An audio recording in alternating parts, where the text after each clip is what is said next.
Welcome to Beyond the Closing Table with Setco Services. In this podcast, we delve into the world of real estate and explore what happens beyond the closing table.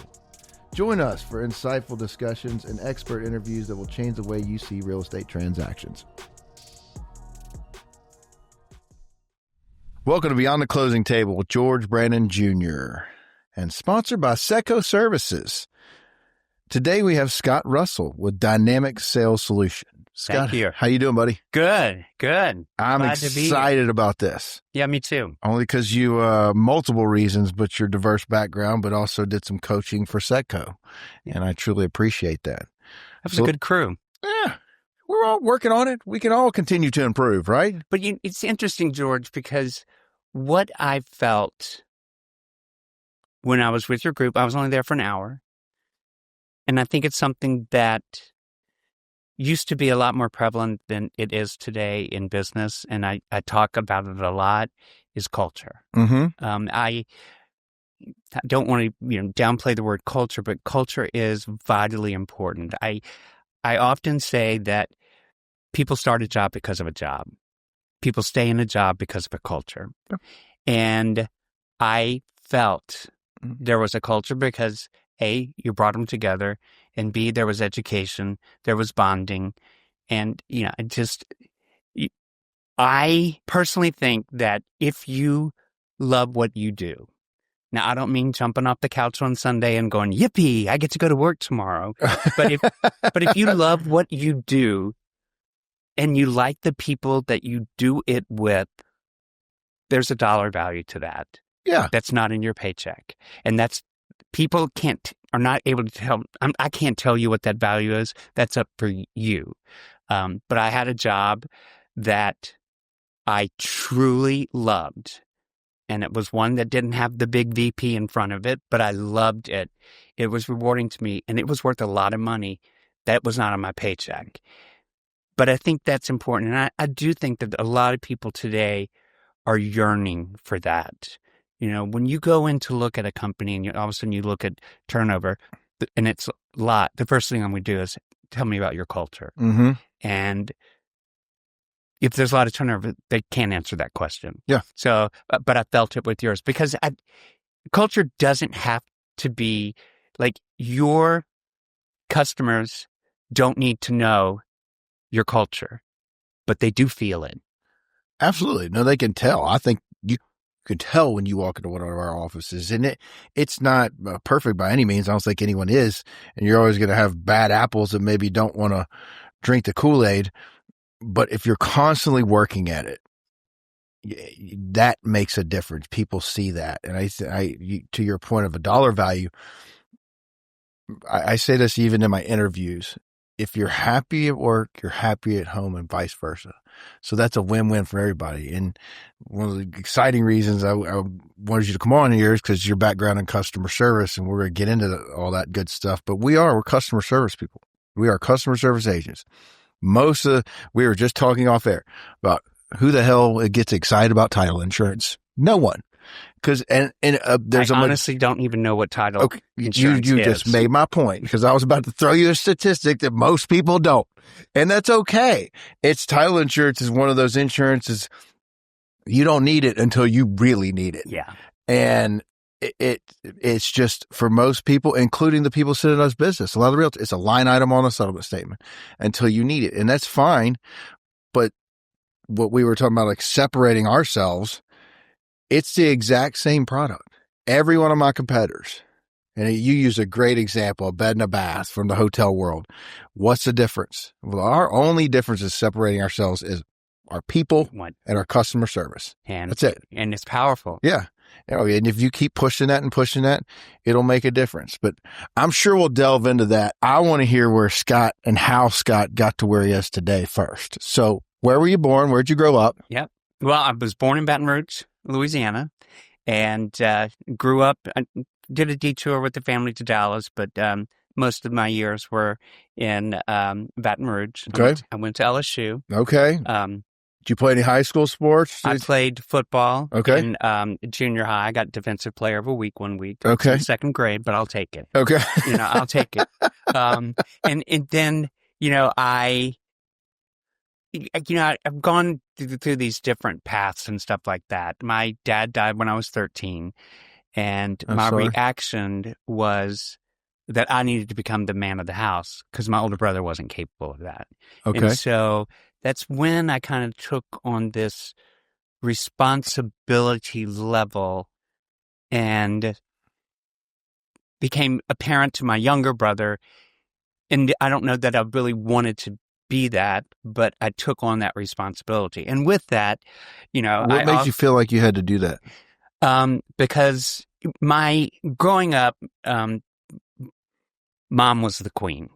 And Okay. my dad, put her on that pedestal. Like, when we got up to get up in the morning, all three of us, had chores to do around the house and all that. My dad made us breakfast. Then mom got up. Got it. And Okay. so it was that structure that there had to be some male figure that needed to take care of things. So like I said, I took it on, but I needed outlets too. So that's when the whole creative side of Scott came out, the singing, the dancing. And the interesting thing is that, I also gained a lot of weight. And because that was my way of dealing with my father's death. So, Okay. like in high school, in junior high, you sold candy, world's finest chocolates. Well, I ate all of them. Okay. And so mom would just have to write a check. Okay. So I reached a point where I was 258 pounds. Ooh. Yeah. Okay. Big boy. All right. And I was really good in high school. I was, in all the right groups and all that. Did you do any band? I did choir. The fat guy. Okay. If you were in the good groups, the fat guy. Yeah. You add that on. So, I did a lot of choir. Okay. And a lot of, show choir. Got it. And, then I did theater. Baton Rouge had a really good, little theater, Baton Rouge Little Theater. And so I did Kismet, MAME, How to Succeed in Business, always in the chorus. And then I went to college, and I was a goody-goody, led a pretty good life, clean life. I went to college and joined a frat and forgot that was who Scott was. You're saying up to that point, yes, you were goody-goody clean. 100%. Okay. And what fraternity were you in? Sigma Nu. Okay. Which is very good at Ole Miss, too. Yes. I love the fact they were next door to us. I love the fact that it's funny. In those days, they had a pool. Yes. What? Who was thinking that it's good for a fraternity house to have a pool? We threw a deer head in it. Yeah. Well, they don't have a pool anymore. Yeah, it's been covered. You guys have funny stories about sidetracking. When I was there, and this was a while ago. Yes, Sigma Nu had a pool. Yes, they were our neighbors. I was a Pike, for those of you that heard this before. We're currently off campus until we took a 5-year hiatus. So we'll come back next year. I've said it on this podcast multiple times, but the best business experience I ever had was being a treasurer fraternity. But, Sigma Nu next door. So fast forward, this would have been last football season. We had a friend who was dating a Sigma Nu, so we went to a parents' weekend. We had to sneak beer in. We would go buy, hundreds of cases of beer, and you lock it in a room and you hide it and do all this manipulation. So as the cops show up, we walk into the Sigma Nu house. It is white tablecloths with bartenders, full bar. I'm like, wait a second. I didn't think alcohol was allowed on campus. It's kind of a lot more sophisticated around here. Well, if you're going to do it, make it look good. Exactly. So also, when I was in college, the drinking age was 18. Yeah, the Louisiana, God bless them, the last holdouts from the federal highway money. Yeah, they like their drinking over there. We did. All right, so you're a Sigma Nu. So I was Sigma Nu, and partying was more important to me than grades. Okay, and it's an honest answer right there. And then through that process, I decided I needed to lose weight. And The partying makes you want to lose weight, or the failing classes? If you want to be honest on this podcast, coming out helps. Okay, got it. All right. So I lost 80 pounds in 6 months. Wow, that's progressive. Yeah. My parents. Good for you. My parents were going to put me in a hospital because it looked like. But so. You did it too quickly. Yeah, but it all. What did you do? You starve yourself? I pretty much did, but that's when Dexatrim were real. Okay. Yeah. And they were, Yeah. and I worked. Yeah, and I was hooked on Tab, Okay. And I loved it because Tab's tagline for beautiful people. And at that point, I figured I was. Yeah, of course you were. And so, like Pike did, I took a break. Okay. And my parents cut me off. Rightfully so. Oh, so you were like bombing out bad. Yeah. Okay. Yeah. Like I didn't take my finals 1 year because I was in the movie The Toy with Richard Pryor.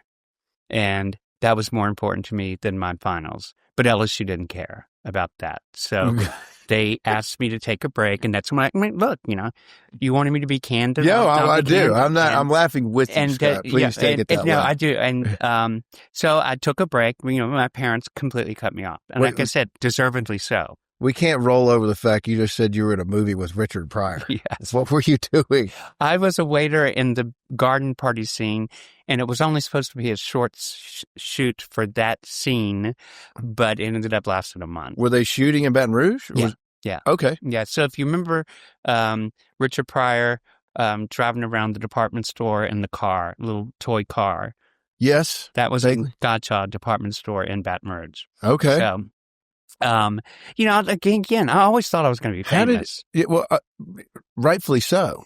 But I'm just curious, how did that was before Louisiana and the whole tax break things. It was before. I mean, I'm not trying to date you. No, but it came soon afterwards. Okay. And it definitely wasn't happening in Baton Rouge. Yeah, I was saying, how did they pick a movie shoot in Baton Rouge, Louisiana? I'm sure somebody made a profit off of it. Okay. Oh, yeah. Well, no, if it was in Louisiana, absolutely. Exactly. And someone from Louisiana made a profit off of it. Exactly. Yeah. So, okay, you were in the movie. Was that just happenstance? Or? Yeah. I mean, I told you I did theater and, I knew the circles that were, where they're looking for extras and stuff like that. At the same time, I auditioned for a speaking role in, I can't remember the name of the TV series, but it was the father from the Waltons up and down the Mississippi River on a steamboat solving crimes. And the episode that I was auditioning for, it was at a military boys' school. And it was a speaking part. I didn't get it. Okay. But I remember we had to drive, and the agent took us easily an hour, and one by one we had to go in front of the casting to read our scene. But I didn't get it. Okay. And then I decided it was time to go back. Okay. And so was this time you were trying to act? Yeah, I was doing it. That's when I was doing a lot of. Or since they trying to act. Yeah, that's when I was doing a lot of the little theater, and I also did the promotional show for the International Special Olympics. Okay. And that's, in those days, the International Special Olympics were as big as an Olympics.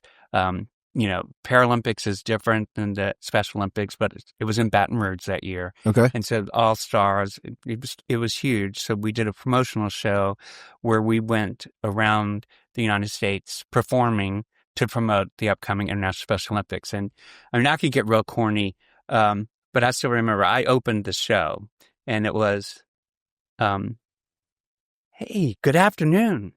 We're the kids of the USA. We're here to take you on a musical journey throughout America. So sit back, relax, meet your neighbor. And to start it all up, come on and take a little walk with me. And then it went on. I love it. That was... So you toured the U.S.? Yeah, so that was 40 years ago. Okay. And then, so I did that in that space of time. So how much time was that? 4 years. Okay, and so also, you took a pretty good clip off. Yeah. It wasn't like a semester. No. But it's it goes back to something that I'm really jealous about with some people. I had no idea what I wanted to do. I had no idea what I wanted to be when I grew up. My roommate in college knew from age 2 that he wanted to be a doctor, and he worked his way through it, and he did. I never knew. So to focus on this, getting this degree, and so I don't know what I want to do when I grow up. So, that was some of that discovery time. Yeah, it's hard to be passionate about a degree when you don't have a freaking clue what you're going to do. And I have none. My problem is I have a lot of different interests, and I still do. And during that time also, I don't want to talk about me the whole time, but you're asking my background. So we're going to talk about you most of the time. Okay. So I also went with a group of people out to San Francisco, and we all got jobs on Market Street with Chevron. Yeah, Chevron was based in San Francisco. It's no more. But we went out there with the fact that we were going to audition to be performers at Disneyland. Okay. And we went to the audition, drove down to the audition, and there were 5 of us, and they didn't make it, and I did. Okay. So I was chosen to be a chimney sweep in the Electric Light Parade on Main Street. And they didn't make it. So I didn't want to be down there by myself, so I didn't do it. You regret that? No. And because too much good happened afterwards. Who knows what would have. But, I made it. So that's, I can still remember the audition. So when I came back from that, that's when I said, I'm going back to school. And I went to University of New Orleans. And my parents were not supporting me. So doing it on your own? Yeah. Okay. I worked 40 hours a week and went to school 18. And because I was an idiot and thought that I needed to transfer my GPA from LSU, which was not good, it started with a 0. Okay. And if people don't remember, your graduation depends on quality points. And you get quality points based on the letter of the grade. So I had a big mountain to climb to get above that. So basically, I had to make straight A's.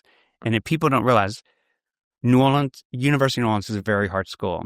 And because it's Louisiana public school, they have to take everybody.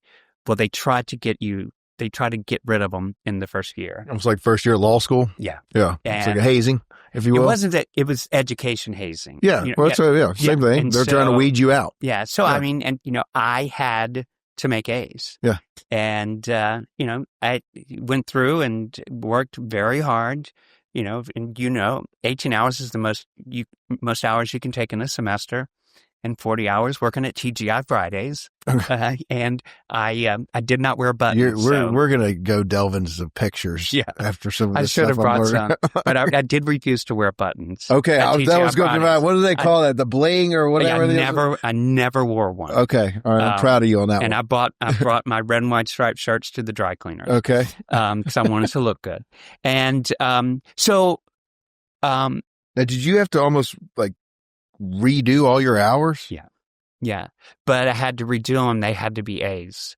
And, in a lot, I went there in hotel restaurant. Okay, so at that point, did you know I kind of knew that that's where I was attracted to, that I thought what Scott likes and what his strengths are and all that fit well in hospitality. Okay. Not waiting tables, but hospitality.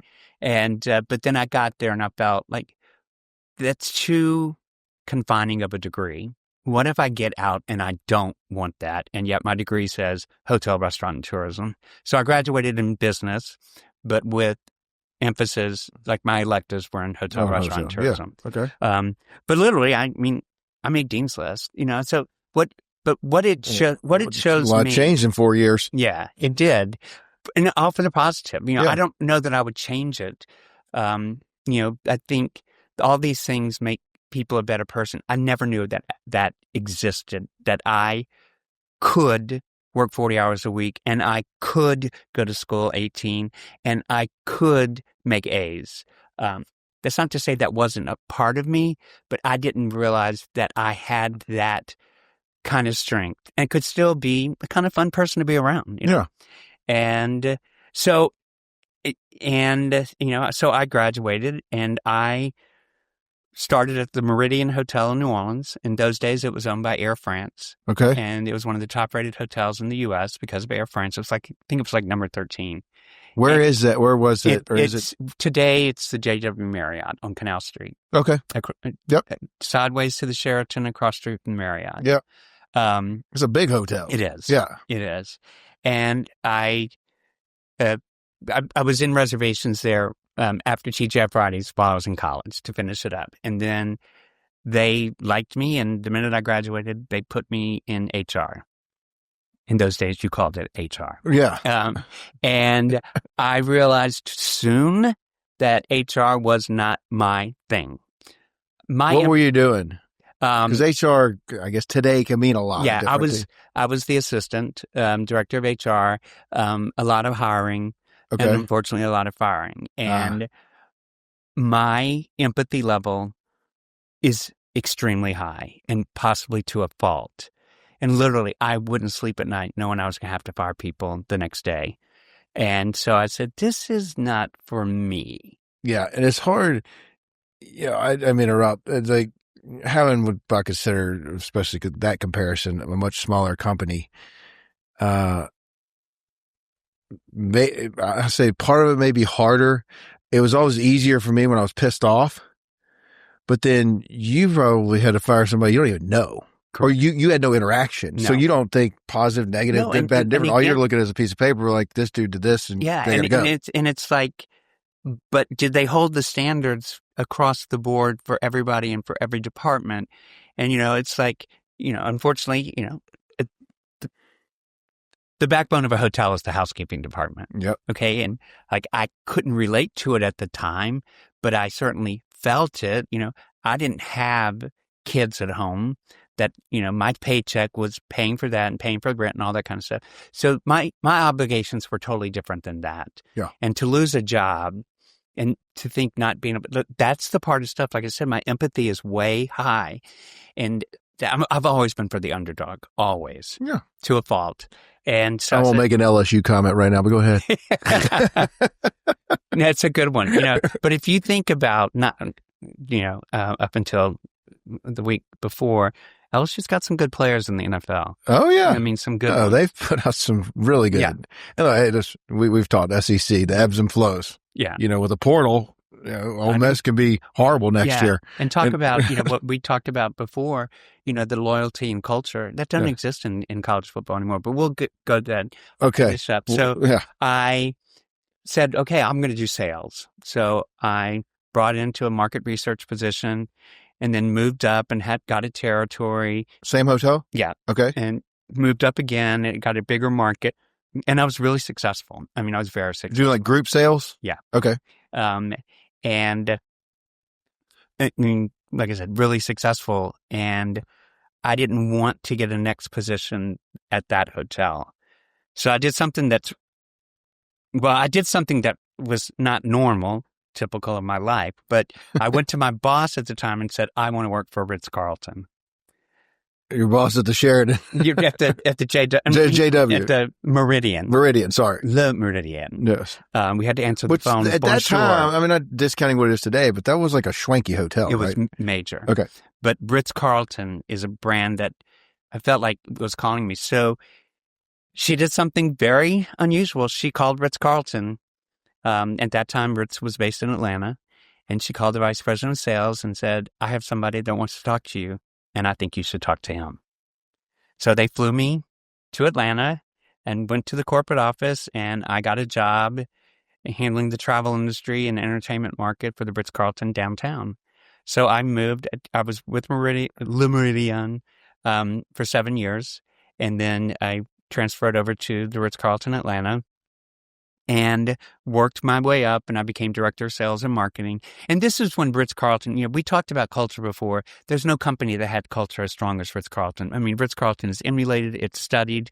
I can still say the credo, and I haven't worked for them in 15 years. It was a cult. Yeah. But it was a cult that people really wanted to join. It still is. Because at that time, in luxury, it was just Four Seasons and Ritz-Carlton. Now there's a lot of different companies. At that time, that was it. But I still feel like that name is synonymous with that benchmark in that industry. It is. And, for people, I am very curious. Like, I want to learn. No matter how old I get, I spend 45 minutes every morning just reading, and I don't know what I'm going to read. It could be a newsletter on leadership. It could be a newsletter on motivation. It could be a chapter in a book on digital marketing and this, that, and the other. It's just, I'm curious, and, which also helped me in sales. But, I was curious about Ritz-Carlton, and I wanted to know. So during my growth years as a sales professional, Ritz-Carlton was still Ritz-Carlton, but it wasn't. Marriott hadn't bought Ritz-Carlton yet. But what I was getting at, my little tidbit. Nobody cares about facts. People don't realize that the person who started Ritz-Carlton today owned all the Waffle Houses. So people think the Ritz-Carlton has been around for over 100 years. The name has. The hotels haven't. So he got together a group of people. In those days, Hyatt was considered very luxury. Okay. And he got together a group of executives to start. He owned the land that the Ritz-Carlton Laguna was on. He owned the land that the Ritz-Carlton Naples was on. He owned the land that the two hotels in Atlanta was on. So he sent his team to the Ritz-Carlton Boston. It was one of the original Ritz-Carltons. Okay. At the time, there were 5. And he sent the team there because they were going to call their company Monarch. When was this? Gosh, early 80s. Okay. Yeah. All right. Because I think I started, early 80s, because I started probably in 89 or 90. I know I was there for the Olympics, which was 96. So this guy made his money in Waffle House. He did. The guy that started Waffle House. Yeah. Okay. Yeah. And I've never heard the story. Yeah. He also was one of the founders of the Hilton Sandestin. Oh, really? Yeah. Okay. And so when the team came back, it said, it's going to take us years to start a luxury hotel company. So they said, we think you need to buy the name, the Ritz-Carlton. So he did. So all the Ritz-Carltons today were from this new company. The original 5 in the U.S. was New York, D.C., Aspen, Houston, and Boston. And did it have that reputation then when he acquired it? Yeah. Okay. Yeah. But it was only 5. Only 5 in the U.S. It was major European. Okay. So when he bought the name, he could use it all over except Europe. So that's like when you think of the Ritz-Carlton in Barcelona, a very famous hotel, it's called Hotel Arts because they can't use the Ritz-Carlton name. And, really? Yeah. Where did we stay at? In Portugal, we stayed at the Four Seasons Ritz. Yes. Well, in the Ritz-Carlton in Chicago, it's now a Ritz-Carlton, but it was a Four Seasons called a Ritz-Carlton. So okay. they wrestle control. But Gotcha. the nugget of the story is if you went to the corporate office in those early years in Atlanta, if you went there for a meeting with one of the executives and you were served a cup of coffee, it was in those Waffle House styrofoam cups. Yeah. Just a little fun fact that you didn't think you needed to know. I've never heard that story, but like Ritz-Carlton over here, Waffle House over here. Yeah. And he didn't want you to forget where you came from. Okay. I like that. Yeah. For sure. And so I... so you're in Atlanta. Yeah. Right? And I moved up director of sales and marketing. I'd like to say that I was pretty successful. And I got a call from corporate because it was still in Atlanta at the time. And they said, we want you to go down and open up the Ritz-Carlton New Orleans. Okay. That was a no-brainer. So I went down and I was the first employee. And it was still the Maison Blanche department store when I started. But because it was a conversion, right? Yeah. But there's a parallel that goes through that. The first suit I bought graduating from college, I bought at that store. Okay. So it's kind of like it was meant to be. So I did that. It was a painful opening because we were so delayed and late. But we built a very successful hotel. And I was there 7 years. The same type of role? Director of sales and marketing. Okay. Yeah. And during that period, Ritz-Carlton had moved their corporate offices to Bethesda to be closer to Marriott, because Marriott had bought Ritz-Carlton, but it was still separate companies. So we had separate corporate offices. So I got a call from the VP of sales and marketing and said, we want you to join the corporate team. Cool. And I was like, did you call the right person? I mean, because I'm about as far from corporate as you can get, especially Ritz-Carlton corporate. But that's why. Yeah. Because there was a gap, and it is a lot of companies, between the big C-suite house on the hill and the people yeah. on the ground in the field. And they wanted to bridge that gap. And they're like, Scott Russell is a leader that everyone wants to follow, and they can relate to him. So I went up there, and the title was Salesforce Effectiveness. And basically, the 600 salespeople globally fell under me, but fell under me in a way that my job was to make them successful. I mean, how cool is that? Yeah. And so I started, I put together Ritz-Carlton sales training, and anything that touched them, the salespeople globally, fell under me. And I was on the road nonstop. Mm-hmm. And, it's interesting that I did sales training all around. And my current business partner in Dynamic Sales Solutions, she was director of sales and marketing of the Ritz-Carlton Battery Park and Central Park. And when I did the international trainings, because we did it in-house, we didn't hire somebody to do the trainings. Our own people did it. But when I did internationally, I needed my heavy hitter, so I would take her. So, in the training for Ritz-Carlton, I mean, we probably trained in Singapore 6 times, Beijing, Shanghai, Seoul, Malaysia, Bali, Australia, Russia, Portugal, all over. And it's so funny because my parents, are in Baton Rouge. And, as a mom, what do moms do? They play bridge. Well, what do moms talk about when they play bridge? Their kids. Uh-huh. And so mom would tell them, where, I've been and where I was going and all that kind of stuff. No, like, I didn't know your son spoke Mandarin Chinese. I'm like, Mom, I don't. Yeah. You should know. They actually speak English. But it was truly rewarding. So can you share with me and everybody give me the highlights of, I guess in general, what how you would coach the salespeople, because you're very talented at this, and just whatever comes to mind for you. Well, first of all, to sell, you have to be confident, not arrogance, confident, and there's a big difference. So first off, I'm going to kind of get a feel for your confidence level, and then work on how to get you confident, how to believe. No one's going to buy from you if you don't believe in you. So we start with that, and then break down what sales is. In its most basic and easiest term, sales equals trust. That's it. And it's up to you to build the trust. It's not going to be given to you. And you do that by your customer-centric, actions. Like our first level of training sales, it's selling in a client-centric environment, because it's all about the client. It's not about you. That doesn't mean you don't have a stake in the ground, but it's about the client. And when it gets down to sales equals trust, people oftentimes fall back on that, people do business with people they like. No, that's wrong. People do business with people they trust. I may like you, but that doesn't mean I'm going to give you my business. Mm-hmm. Like, I may let you buy me a drink. Hell, I'll let anybody buy me a drink, but that doesn't mean I'm going to give you my business. So you have to take it to that. And then, it's a whole process, that we go in.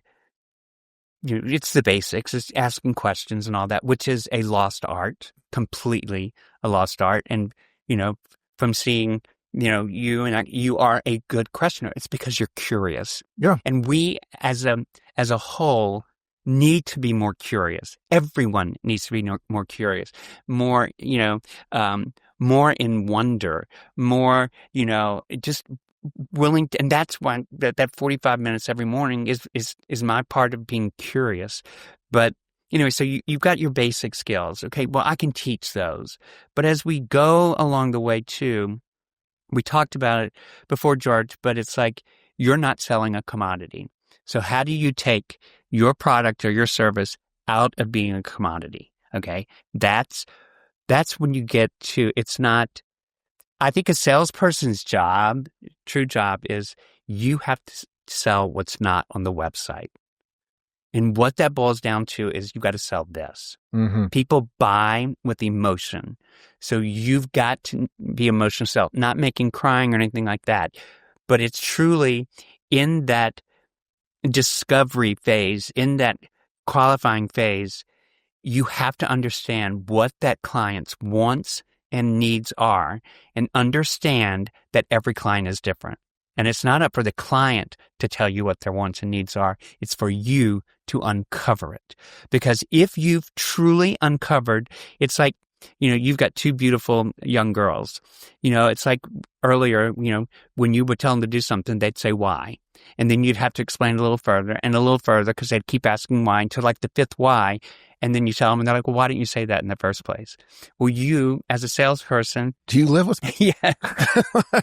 I watch TV. Okay. But as a salesperson, you're pulling it back because if you can get to what their true want is, when you get to that true want, you uncover it, you restate it. Like you mentioned X, Y, and Z is important to you because you may have said VIP service.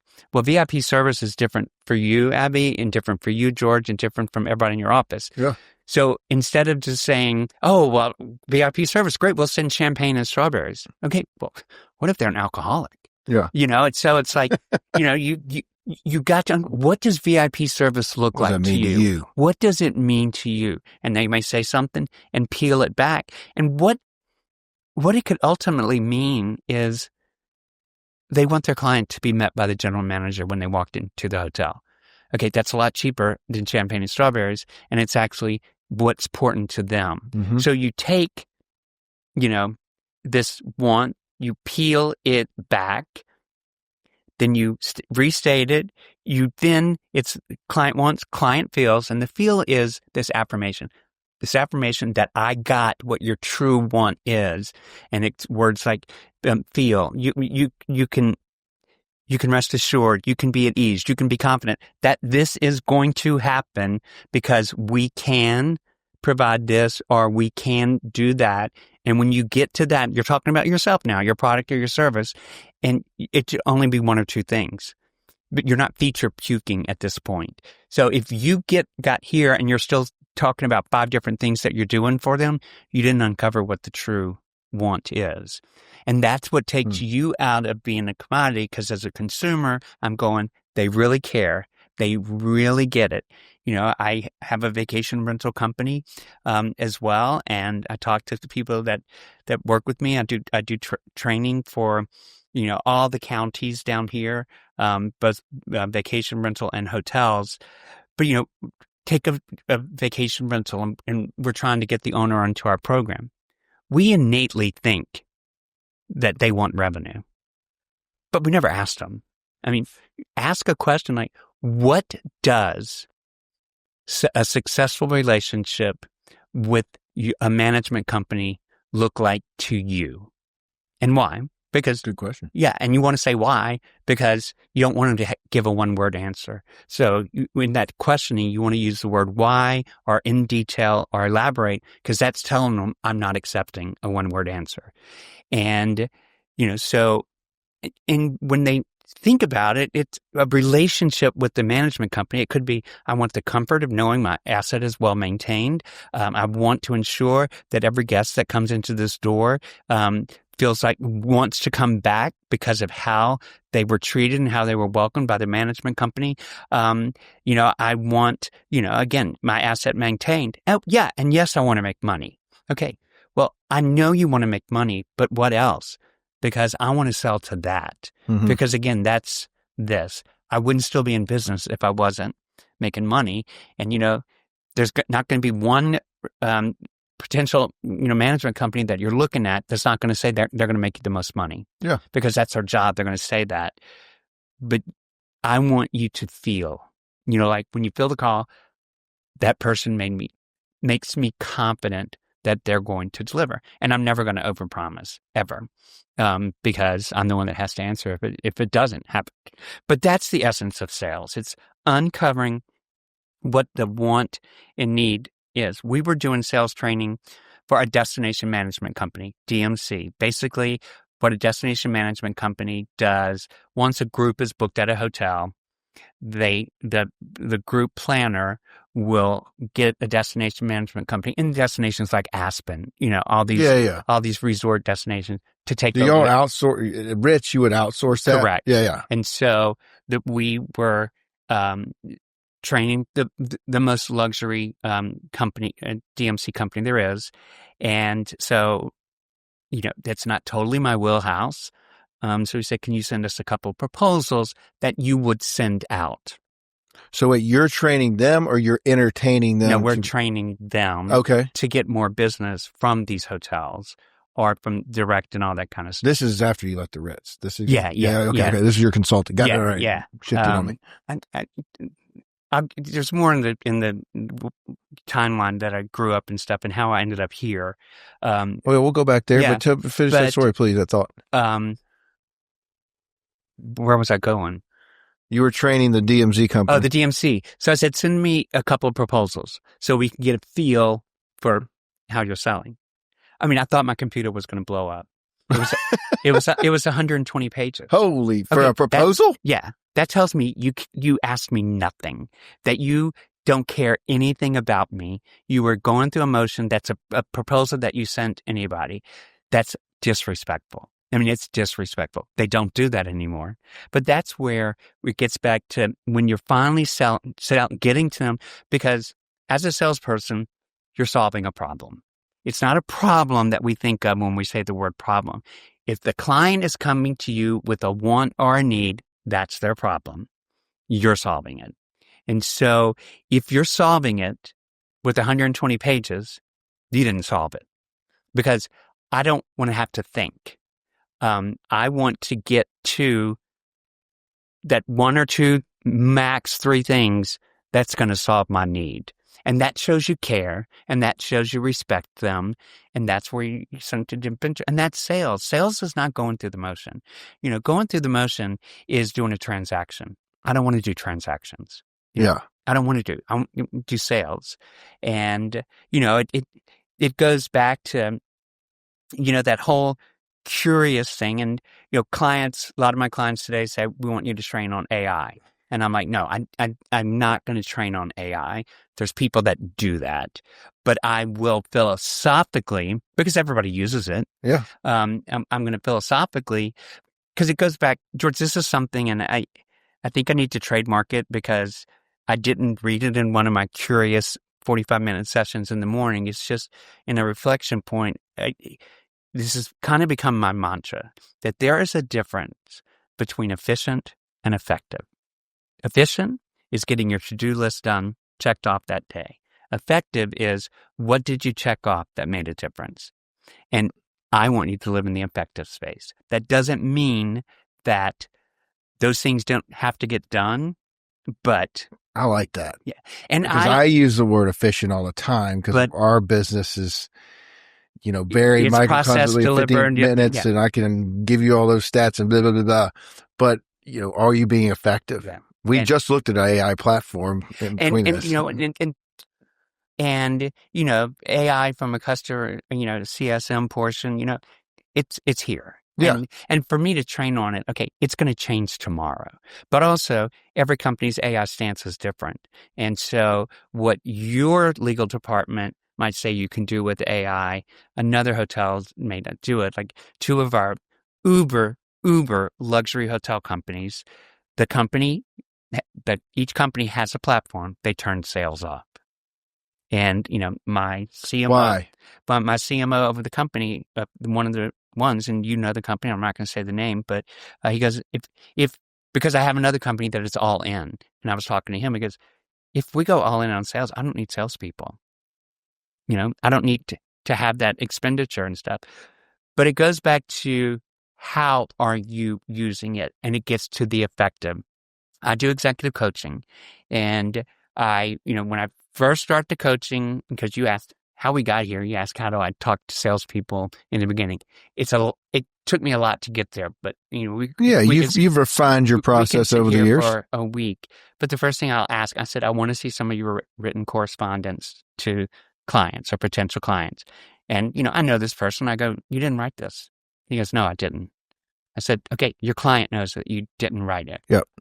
So, so what I will talk to these companies that want us to train on AI, I said, I'm not going to train on AI, but I will train on being curious, because you can be curious with AI and you can take it from efficient to effective. Because AI, if you're using it for writing or communicating, AI at the end of the day is only as good as the prompts you give it.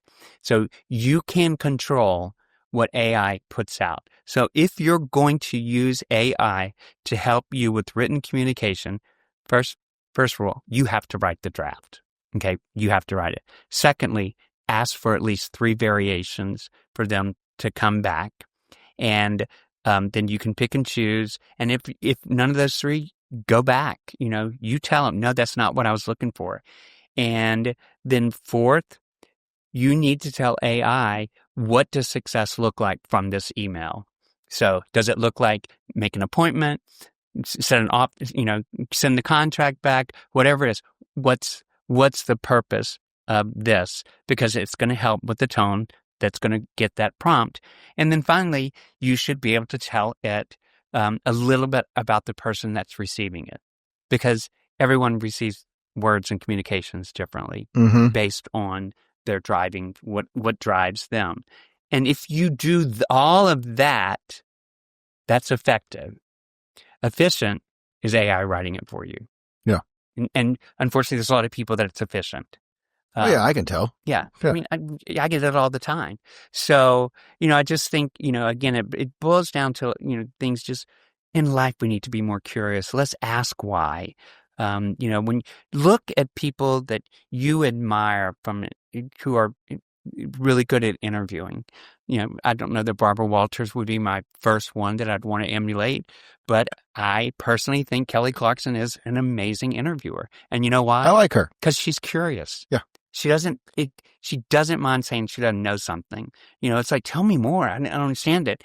And, that's what we need to be. We need to be a lot more. So I think not only curious, she's genuine. Genuinely I love that word. And she's also a hell of a singer. Yeah. I do love like her or not. She's got a beautiful the word voice. Genuine. Yeah. Well, you could be curious about somebody, but I think you can tell if someone's, as your example, those who listening can't see Scott peeling back his onion in his hand of the layers trying to get to what is it? What are your 2 things you want? What do they want? I think if someone is just trying to hammer you for it, you can tell the difference in someone who's genuinely curious about what you really want. Right. And trying to solve the problem. Right. I don't think a consumer wants to feel sold to. No, the best salespeople, you don't even feel like you're sold. They're just to wrap you up. Right. I mean, but your 120 page, I got multi-million dollar contracts or only commercial contracts that are 20 pages. I'm going to read a contract. Exactly. I get through page 2 and just flip through like, y'all are out. And that's, and you deal with legalese. Yeah. This is this is a proposal. It's like, okay, like if your hotel, let's say your resort, and you've got golf courses, tennis courts, and all that.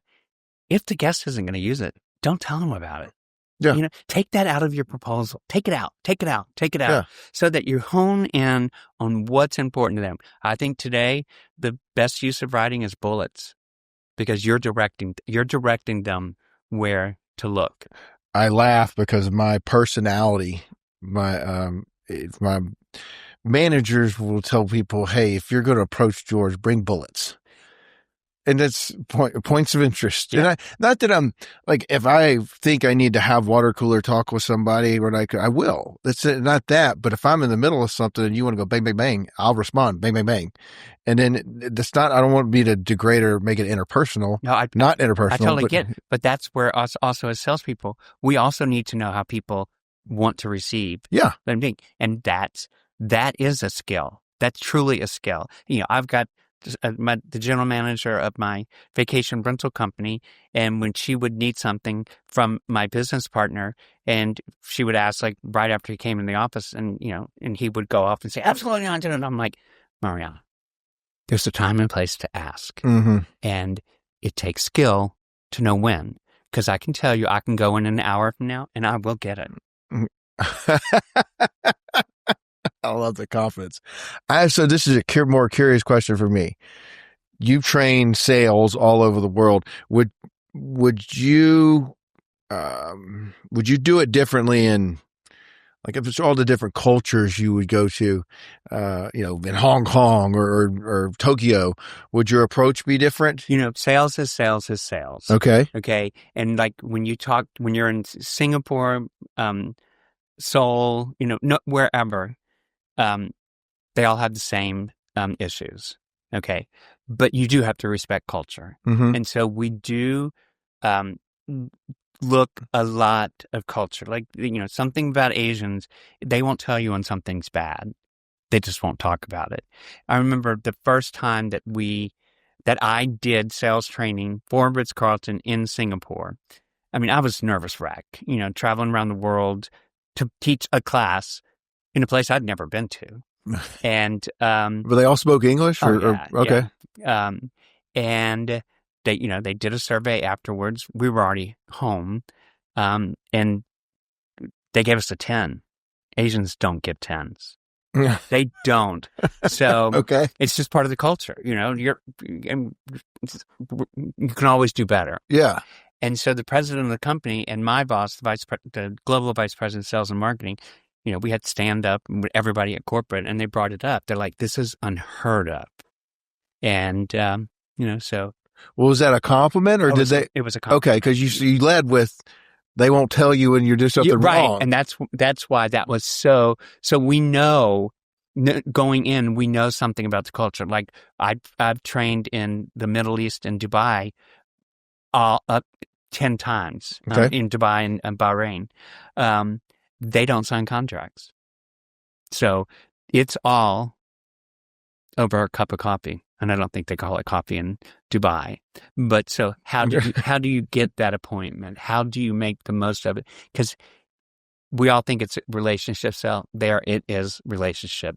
If they know you, that's like a big market segment for like LA, New York, and all that is the diplomatic market, meaning the princes and princesses. Yeah. From all over the world. Yeah. Like, the salespeople have to become also almost like part of the family. Like, when you're going to do sales calls in Dubai, you're being invited to the royal family's home. Okay. And so, knowing that, so then we emphasize the relationship portion even stronger. And, in Asia, you have to be very accurate with your words.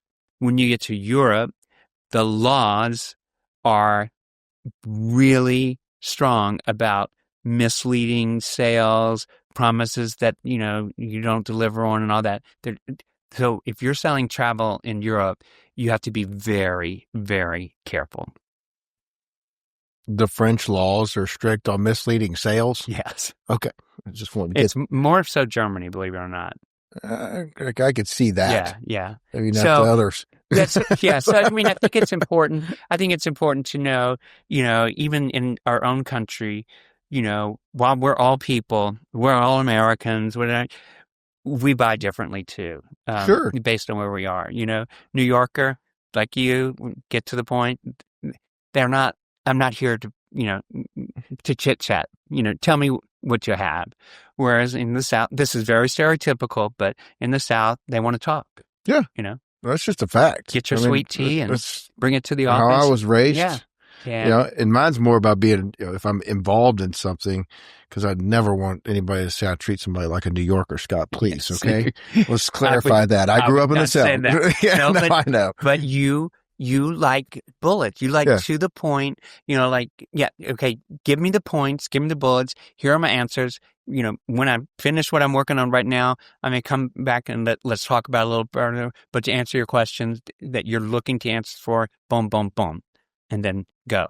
But, I'm sure the team knows that about you. Yeah. Well, they do. But I think I make up for that in other ways of trying to make sure that they know we have culture and care about it. Yeah. So how'd you end up here? Okay. Or when did you transition out of? Yeah. So I, after that, Salesforce effectiveness, I became vice president of global sales. Okay. Yeah. So I was in charge of $22 billion in revenue. And I was also in that role in 2008. Ooh.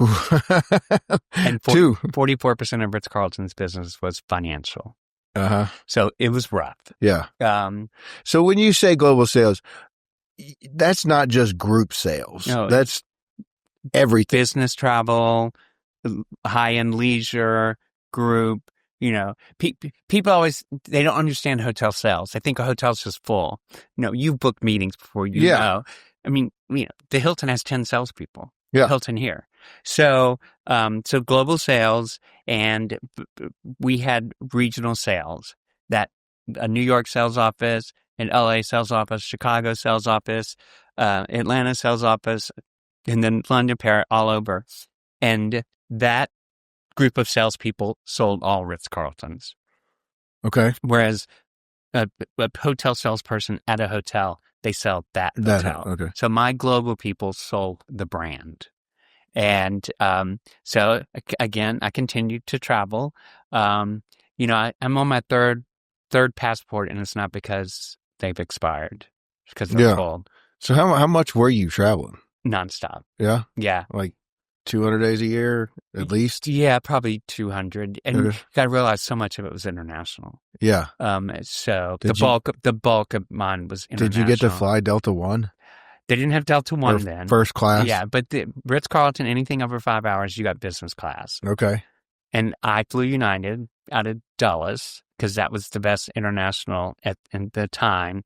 So I was an Uber. Yeah, I'm sure you racked up the miles. I always was upgraded to first. And I remember one time I was doing catching a flight in Frankfurt to head on to somewhere else. So my connecting flight, and it was too tight. I actually had a car on the tarmac. When the plane landed, I got down, got in the car, and they drove me to the plane when I walked up and got on.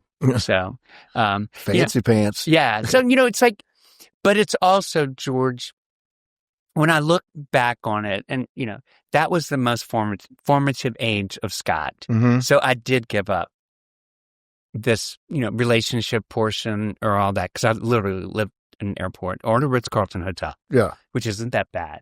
But I gave up, Scott. And so I went to them and said, I'm done. I'm going to go find Scott again. Didn't have a plan. Okay. But I said, that seems normal for you. Yes. You figure it out. I do. And so that wasn't for you. You were just burnt out. It wasn't a downturn. No. Thinning of the herd. No. And, they're like, no, don't go down and be the vice president of the Caribbean and Mexico based in Miami. And I'm like, okay. And I went down. Okay, Caribbean and Mexico sounds fine, but it's still Ritz-Carlton's. So you're still in a suit in the Caribbean and in Cancun. But also, I was going through customs in Miami twice a week. That was before global entry. That was before TSA. It was awful. So my friend. So no cocaine in your bags, though, right? No. Okay. That's who you this is how much this guy is all over. We met a friend of yours at the Caymans. Oh, that's right. Yeah. Yeah. That you had worked with. Yeah. Was this that time when you met her? Yeah. Okay. Yeah. I figured as much. Yeah. So my friend was president of Sandestin. He opened the Ritz-Carlton New Orleans with me, and he called me and said, I'm looking for a vice president of sales and marketing. I know you would never do it, but I figured I'd throw it out there. And I said, I'll take it. So how long were you at the Miami job or the Caribbean? A year. Okay. Yeah. And so I said, I'd take it. And, I went to my boss and said, I'm leaving. And he goes, where are you going? I said, Sandestin. and he's like, where's that? I went, that's why. Yeah. That's why. So I came here and started with Sandestin. Then we started a hotel consulting company. And one of the projects that I was on for 4 years was starting the One Hotel brand, the number one hotel. So I started that brand from ground up. So I helped open South Beach, Central Park, Brooklyn, and the Baccarat Hotel. And then I've done other projects, but then it kept going back. What's my passion? And it truly is training, sales training. So my business partner in New York that used to travel with me, we started Dynamic Sales Solutions 12 years ago, and we handle most of the luxury lifestyle brands in the United States. It's been 12 years. One of our largest accounts was Pan Pacific, which is based in Singapore, and most of their hotels are Asian. And for 4 years, we were there 4 to 6 times a year in Asia. And it's funny that people would go, I thought you didn't want to travel anymore. I said, well, it's kind of different when it's your own company. Yeah. So we don't have that, but we handle most of the luxury lifestyle brands in the United States. But that's just sales, right? Yeah. The thing you did before consulting. With Russell was consulting. It's sales and marketing strategy. Okay. So you trying to, in that role, were you, I guess from both roles, you're trying to grow room numbers. Yeah. So to help them with their positioning, their market positioning, to understand what their demand generators are, what their deployment look like to make sure that they capture the demand generators, and then truly what's the strategy. And did it for many years. And still doing it. Still doing it. Yeah? Yeah. So where do you feel your passion? I mean, clearly you developed the sales program for Ritz. Yeah. Where did that passion come from? Again, you said you didn't mean to interrupt, but you realize your passion is training. It is. And it's training and sales, and you're really freaking good at it. Because I want to make you successful. And if I train you, in how to be successful, then I've done my job. And it's a big, we're paid big money to go into these companies and train them. And, and they keep inviting us back because they see the rewards. But as a salesperson, salespeople are driven by different things, and individually everybody is, but salespeople, they're a breed. And ultimately you want to be successful. Okay, well, I want to help you do that. And that is conveyed to them. People that have gone through our training, I keep in touch with them.